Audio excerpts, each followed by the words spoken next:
I'm surprised the swans don't find it cold. It's probably not cold for them. I guess they're used to it. And they're definitely feeding.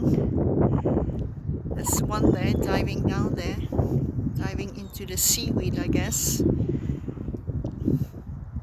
There must be some insects and worms here. It's definitely the beak. They are feeding inside the water, so he's diving again, very hungry. It's January 2025, Cambourne Business Park. Normally we get these swans and ducks, but today we don't have ducks. The ducks seem to have gone. Only seagulls flying in, and there's a lonely seagull there standing there, not doing much. Oh yeah, there's a peahen, black ones, near the rushes. So yeah, the nests are here. That's why we kept the rushes. It's not being cut back, providing nests for the peahens.